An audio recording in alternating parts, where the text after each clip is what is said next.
Well, good afternoon. It is 2 o'clock in San Antonio, Texas, and if you're watching this live today, I welcome you to mmlearn.org at Morningside Ministries. This is training delivered to you, the art, science, and spirit of caring today. I'm Maria Wellish, and my background is I'm a registered nurse. I'm also a licensed nursing home administrator. And today, as I said, we're going to be taping this as well as you're being able to watch it live. So if you've joined us today, I'm anxious to know where you are, who's watching. It's always kind of makes it fun because you need to know I'm sitting in a room that's totally empty. And I like to know who's out there with me, and I always enjoy your comments. So I'm going to tell you that in the upper left-hand corner, you see a little bubble. And if you want to click on that at any time and send a question or a comment, we love hearing from you. So please do that for us. I want to remind you before we even start that at the end of this program today, there is a survey that you can take, and you just can click on the survey and take it unless you're a guardian. And if you're a guardian, and I'll repeat this at the end, but if you're a guardian, please fill out the form that came on your email. So we're going to begin, and please, as I said, let me know who's on with us and how many people are joining you at your site so that I kind of get an idea of who you are and what you do. Are you in home care, nursing, long-term care, or in assisted living? Trying to touch all those bases. I've received numerous requests to do a presentation on customer service. I think all of us are always trying to make sure that we're doing a better job taking care of our patients, our residents, those that are even that we meet in the course of business with long-term care. But I want to tell you that over the last 10 years, I have given many presentations on something called the art, science, and spirit of nursing. And today I decided to change that up a little bit, address that customer focus from a whole different view, though, and decided to entitle this The Art, Science, and Spirit of Caring, not just of nursing. So if you hear me talk about nurses and I'm not addressing your particular professional career field, no, I'm talking about you as well. Social workers, housekeepers, home care aides, assisted living managers, whoever you are, you're in the profession of caring, and this is a topic for you today. It's been over 40 years since I started in nursing. It sort of shocks me, to be honest with you, that those years have passed that quickly. But September of 1968, I started nursing school in Atlanta, Georgia at Grady Memorial Hospital. I want you to know that people will always ask, and what made you decide to become a nurse? And I wish that I could give you this very knowledgeable answer and very compassionate thought about why I went into nursing. But the truth was that I wanted to meet Dr. Kildare and marry him. And that's not a lie. That was really it. I was so mature. For those of you who don't even know who Dr. Kildare was, this would be the same as somebody today saying, I want to be a nurse because I want to meet Dr. McDreamy on Grey's Anatomy. So ridiculous, but true. Although I was very immature in my thinking, I did want to do something that made a difference. That I knew. I wanted a profession that would make a difference in people's lives. I have to tell you, I've hardly met an individual that's in the caregiving field that hasn't wanted to make a difference. That's why most of us enter this field, and it's why most of us stay in the field. But I do want to tell you that as we enter the field, many times things cause us to change how we behave and what we do in our career fields.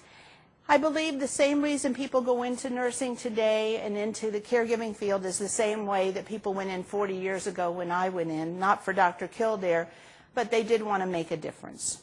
So 30 years ago or 40 years ago, I entered my first classroom, and the title of my first class is The Art, Science, and Spirit of Nursing. And I kept that textbook, and I have it to this day, and I brought it in for this presentation. We're going to flip over and take a look at that for a second.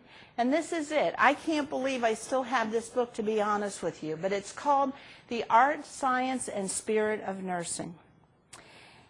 Today when I brought this in, I had to think a little bit about it because it wasn't a textbook. I'm amazed I kept it because I didn't enjoy it. My first 4 weeks in nursing school I found totally boring. And I found it boring because we spent the time discerning what was the difference between empathy and sympathy and compassion. And could we become too empathetic, too compassionate, too sympathetic?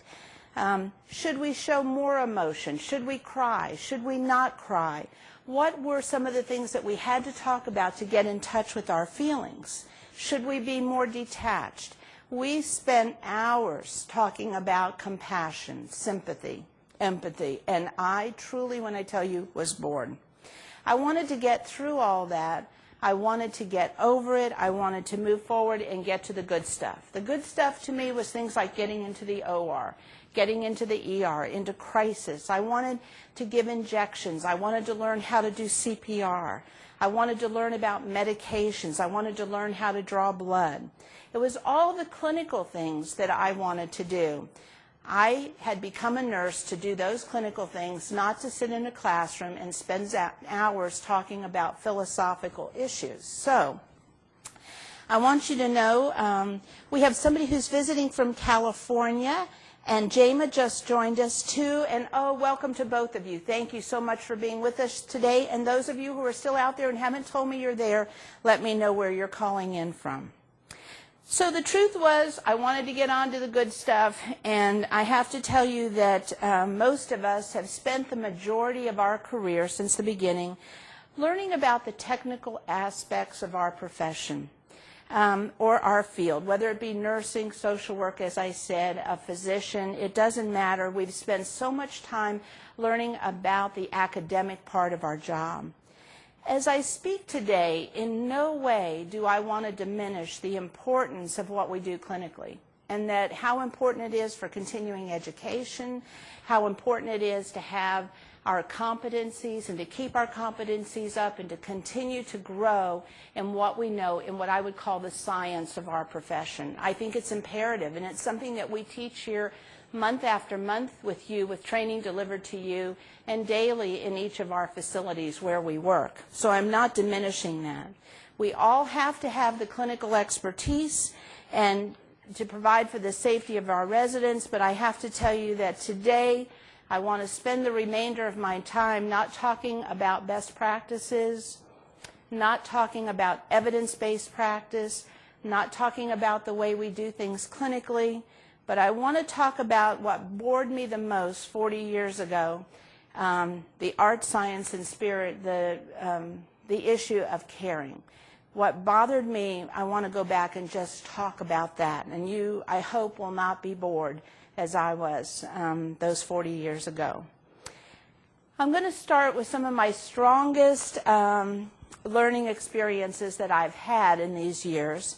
And one of them started in maybe my first or second year of nursing school. And this was kind of interesting, that I was assigned a patient, and we had to follow somebody from the very first moment of admission through discharge. And we had to keep all of our clinical notes in a diary, and we actually provided the care. And the resident that I was assigned came in from the airport who had been hit by a taxi cab. He was an executive in Atlanta, Georgia, had flown in that night, hit by a taxi cab and brought by ambulance to Grady Hospital, and we were the largest trauma hospital in the area. And when this gentleman was admitted, I was notified that he was in-house, and so I went down to the ER, and I followed him. I followed him all through the emergency room, up to the operating room, to ICU, and then over the course of several weeks, I was responsible for his care. And this included everything from bathing and just total care. Now, you need to know that this gentleman never recovered consciousness during the entire 2 weeks that he was with me. And he was transferred to a rehab hospital, and I believe it was at Emory University, to be honest with you. And I want to tell you a little bit about the immature nurse who wanted to meet Dr. Kildare. This nurse, I think I cared a lot about him. I did a good job in bathing him and taking care of him, looking at his fingernails, making good notes in the chart, good vital signs, all the things that I've been taught to do so far, and keeping my diary. But I was also very selfish. And one of the things that I did was I would read the newspaper to him every day. When I would finish, I would sit with a cup of coffee in a chair next to his bed and read the newspaper. And I would start out and say, "Mister, I'm going to tell you that today is Monday,